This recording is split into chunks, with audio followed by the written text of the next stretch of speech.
পেঁয়াজ দিয়ে যে এত মজার পাকোড়া তৈরি করা যায় না দেখলে বিশ্বাস করবেন না। খেতেও কিন্তু অসাধারণ, সস দিয়ে খেতে বেস্ট বেস্ট একটা স্ন্যাক্স বলতে পারেন। এটি কিন্তু চায়ের আড্ডায় কিংবা বিকেলের নাস্তা হিসাবেও খেতে পারেন। নমস্কার, সবাইকে স্বাগত জানাচ্ছি নতুন আরও একটি রেসিপি দেখার জন্য। আজকে পেঁয়াজের পাকোড়া তৈরি করে দেখাবো। প্রথমে দুটো পেঁয়াজ নিয়েছি, আর পেঁয়াজের সাইজটা কিন্তু অবশ্যই বড় হতে হবে। এই রেসিপিটি তৈরি করতে বড় পেঁয়াজ দিয়েই বেশি ভালো হয় ছোট পেঁয়াজের চাইতে। এখন আমি পেঁয়াজ দুটো কেটে নিব। কেটে তারপরে খোসা ছাড়িয়ে নিতে হবে।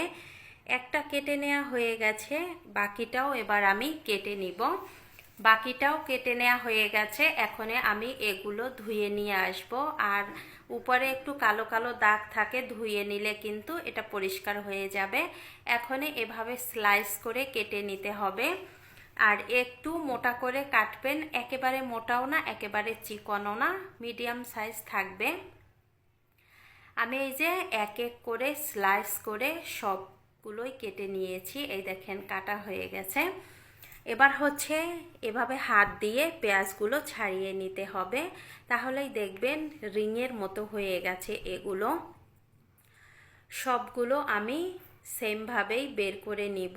আর যে ছোট ছোট অংশগুলো ওগুলো কিন্তু ব্যবহার করব না। এই যে এগুলো আমি পাশে রেখে দিচ্ছি। এখন একটা ব্যাটার তৈরি করে নিব। এজন্য এখানে কিছুটা পরিমাণ ময়দা নিয়েছি। ময়দাতে দিয়ে দিলাম স্বাদ মতো লবণ। এবার দিয়ে দিলাম মরিচের গুঁড়া। এখানে অল্প পরিমাণে একটু জিরার গুঁড়া দিয়ে দিলাম। তারপরে দিয়ে দিলাম 1 চামচের মতো চাট মশলা।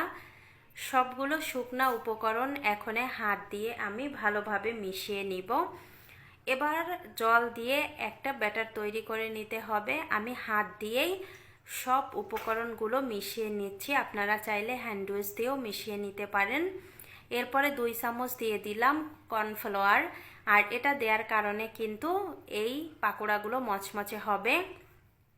ব্যাটারটা তৈরি করা হয়ে গেছে। এখন আমি এক পিস পেঁয়াজ এর মধ্যে দিয়ে ব্যাটারের সাথে কোট করে নিয়েছি। এবার আমি এখানে টোস্ট গুঁড়া করে নিয়েছি। আপনারা ব্রেড ক্রাম্বস দিয়েও এই কাজটা করতে পারবেন। আমার কাছে ব্রেড ক্রাম্বস ছিল না, আমি তাই টোস্ট গুঁড়ো করে নিয়েছি। মিশিয়ে নেওয়া হয়ে গেছে। অন্য একটা প্লেটে রেখে দিচ্ছি। সবগুলো আমি সেমভাবেই তৈরি করে নিয়েছি। এবার চুলায় চলে যাব। আগে থেকে তেলটা আমি গরম করতে বসিয়ে দিয়েছি।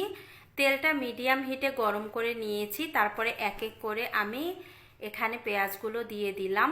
দিয়ে 2 মিনিটের মতো জাল করে নিয়েছি। এখন এক এক করে পেঁয়াজগুলো আমি উল্টিয়ে দিচ্ছি। এক এক করে পেঁয়াজগুলো উল্টিয়ে দিয়ে আমি আবারও এপাশ ওপাশ করে সুন্দর একটা কালার নিয়ে এসেছি। এ পর্যায়ে আমি চুলা থেকে নামিয়ে নিব তেলটা ছেঁকে।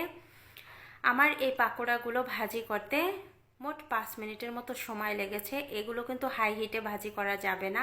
আর যে ময়দার ব্যাটারটা আমি গুলিয়ে রেখেছিলাম সেটা দিয়েও কিন্তু এভাবে পাকোড়াটা তৈরি করে নিতে পারেন। এখানে কোনো ব্রেড ক্রাম্বস দেওয়া হয়নি, শুধু আমি এই ময়দার মধ্যে কোট করেই দিয়ে দিলাম তেলের মধ্যে। এগুলো ভাজি হয়ে গেছে। সবগুলো পেঁয়াজের পাকোড়া আমার ভাজি করা হয়ে গেছে। আমি বলবো বাসায় একবার হলেও ট্রাই করে দেখবেন, অনেক অনেক মজার এই রেসিপিটি। আর সস দিয়ে খেতে কিন্তু বেশি বেশি ভালো লাগে। আজকের ভিডিওটা এখানে এন্ড করলাম। সবাই ভালো থাকবেন।